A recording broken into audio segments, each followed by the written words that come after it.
Hi guys, welcome to another video. It's Ndagire here. Thanks for coming. As always, for the subscribers, thank you so much for your time. I really appreciate it. Today's video is something that I think is important to speak about these issues. But yeah, watch this clip, come back, and let's talk about it. So now you look at Africa, how would an enemy destroy Africa? By dividing the countries, by dividing the tribes, the people, so that they're gonna fight each other. Because when they fight each other, it's easy to be taken advantage of. So perhaps until Africa have a unified language, you can each have your own dialect. Just like China has the Shanghainese dialect, they have a Yunnan dialect, they have Cantonese, they have different dialect, and it's fine, but they had a unified language, and that took sacrifice. I feel like for Africa to rise above, there's too many tribal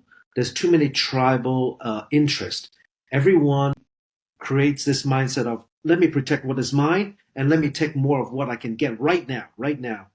But if they can rise above that and think about have an abundant mindset, it's like, how can we do this together? I think it's a Swahili word. It's called Ubuntu, right?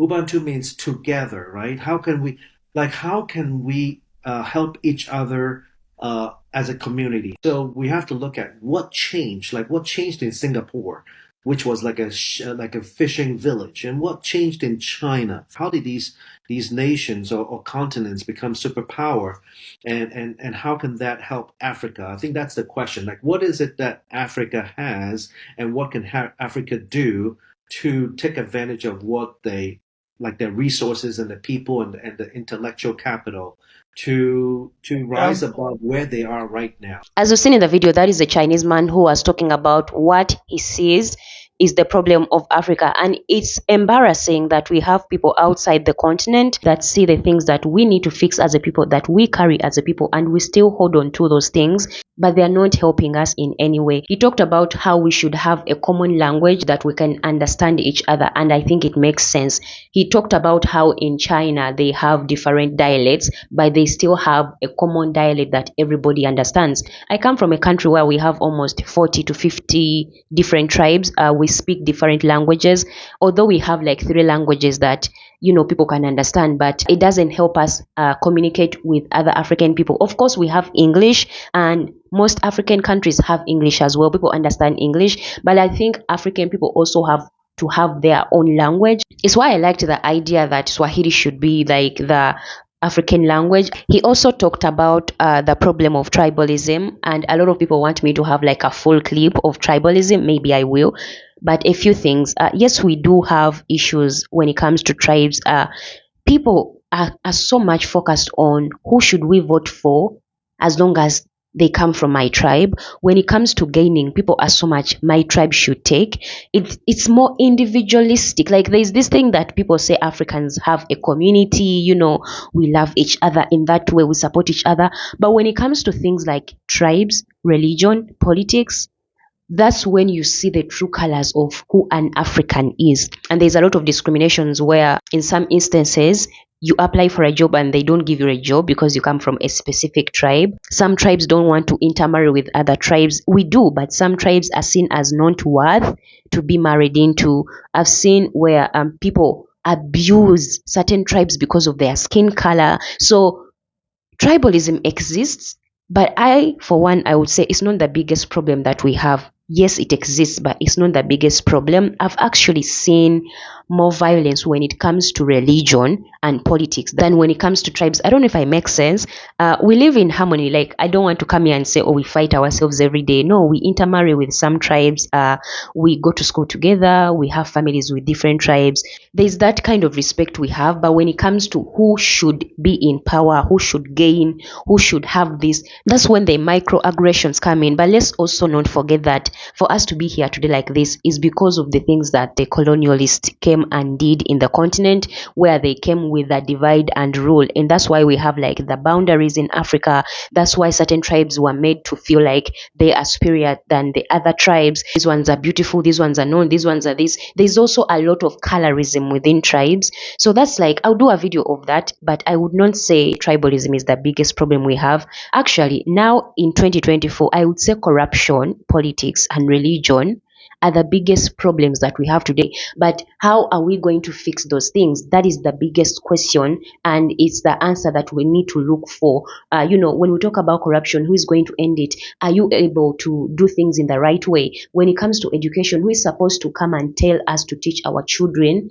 the true history, the true things of Africa? When it comes to religion, if people are still seeing the white skin as the face of God, how are we going to fix that? Who is going to come and help us fix it? Should we also wait for the white man or the Arab man to come back again in the continent and tell us on what to fix and how to fix it? Are they the ones to come and tell us that you are still a child of the African continent, you're still a black person? It doesn't matter which tribe you come from, it doesn't matter which religion you come from, it doesn't matter which country you come from.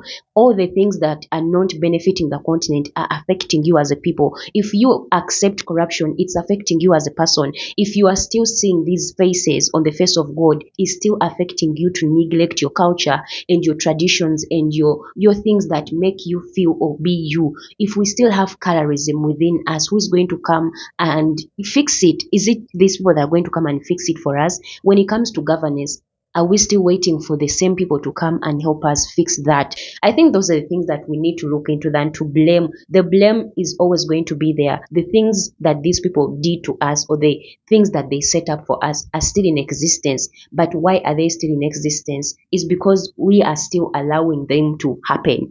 Like I always say, our children are still studying on how the whites came and discovered us and our resources. Should we wait for them again to come and conquer us again, and then we should start teaching our children the true things that need to be told?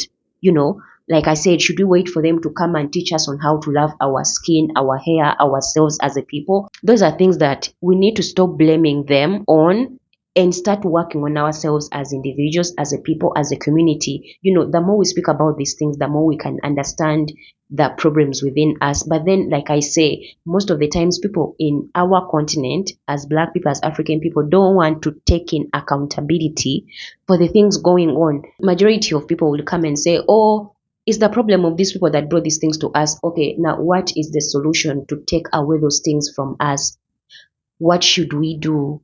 What are the right answers for those questions that you're asking? I think it starts from an individual level, where you need to start by teaching the children that you have in your life to understand and love themselves as a people, because they are the new generation, and the new generation is what is going to fight for Africa to grow as a continent. But then also, let's not forget that there is still this influence of these people where they do not want to see us grow in any way. They will do anything to see us as just a raw place for resources, because if we grow and go away from their indoctrination, from their imperialism, from their colonialist mindset that they put into us and decolonize, it will not benefit them in any way. So they will do anything possible for us to stay in a position that they want us to. But it's now up to us to look into our faults as a people and the things that we are still accepting to carry and move by, that are still putting us in a position that we are in today. We really need to come together and understand that us being divided is the reason why a lot of people are still coming in and benefiting. That's why the Russians are coming. That's why the Arabs are coming back. That's why the whites don't want to leave. That's why the Chinese are coming in. The Indians are soon to also colonize us as black people, as African people.